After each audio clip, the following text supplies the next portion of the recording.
congratulations on a huge win. Yes, sir. Thank you. Just defensively, you guys look really good. How do you feel about the way you played? I feel like as a defense, we played a pretty good game, but I mean, as always, there was a lot of stuff we could clean up, and so we came in this week focusing on what we need to get better at, and just trying to prepare to go 1-0 for another week. What would you think about Harold's impact? Obviously, he looked like he was running 100 miles an hour out there. Mm-hmm. Yeah, he was being disruptive, doing everything that we know he can do, and he had a real good game, and I'm glad to see him back out there flying around. And this 1-0 mantra, maybe I thought it was all about the season opener because you hadn't won one in a while, but now Louisiana Tech, that's the only one up, and so it's a week-to-week thing. Yeah, I mean, that's what it's always been. I know a lot of people outside of the building kind of thought it was like, all right, we just want to win the first game, but for us, it's 1-0 every week. So we had our 24 hours to celebrate the win, but now it's on to the next opponent.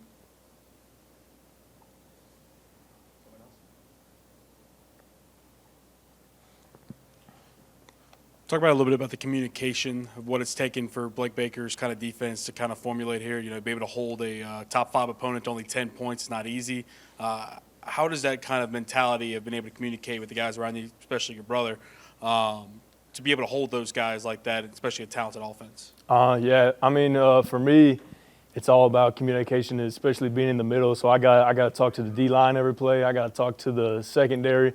So it's obviously a big deal for me, and kind of being on the same page with Coach Baker, getting in extra, doing a lot of extra stuff with him, and getting on the same page, that helps a lot with the communication with the defense. Wes, you mentioned that you were cleaning up a few things on defense with such a shutout second half in that Clemson game. What is it that you all are cleaning up on defense? For us, it's just playing up to our standard. Like, honestly, we've played good, but we know that we can reach. We know we can reach a whole nother level, and it's a bunch of little stuff like eye discipline, all that type of stuff. So just getting those little things right is what we've been focusing hard on this week. And what have you seen from Louisiana Tech on film? They're a good team, and we know it's a nameless, faceless opponent every single week. So if we're going out and playing the #1 team in the country or going out and playing whoever, it doesn't matter to us. It's a 1-0 mindset, so we know we got to go out there and do what we do every week.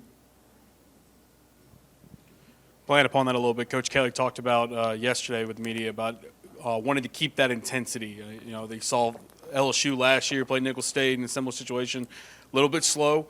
How do you keep that intensity where you have that mantra of wanting to go 1-0 every week before you get into conference play?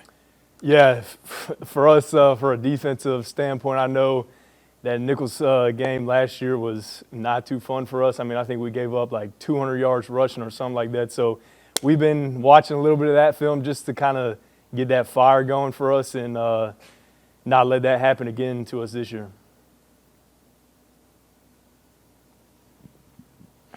Monsieur Delane and his impact in the secondary, what does he bring to this team and the plays he can make? I mean, he's a straight baller, and when you have a dude like that that can just lock somebody up on the outside, that allows us to do a lot more on the inside when we're blitzing, we're doing all different types of stuff with the fronts.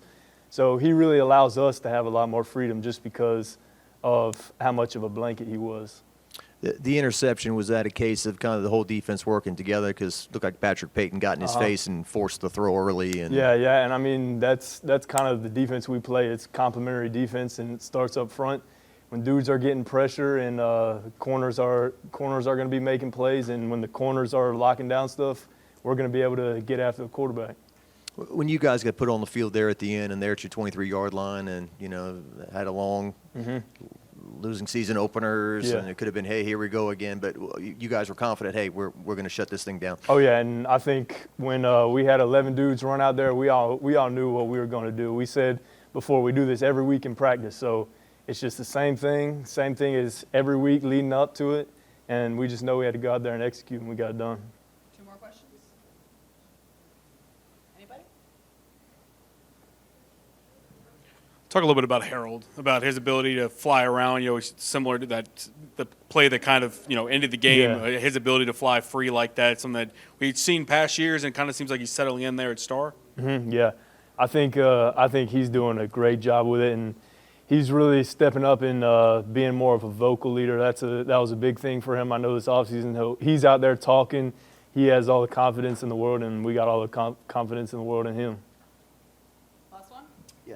And the NIL opportunities. I see you and your brother are doing an energy drink now. Is it cool to kind of team up with him on those things also? Yeah, it is pretty cool in this new era of college football. But we know at the end of the day that the main goal is to win on Saturday. So it's fun to do all that, but still at the end of the day, we know what we got to do.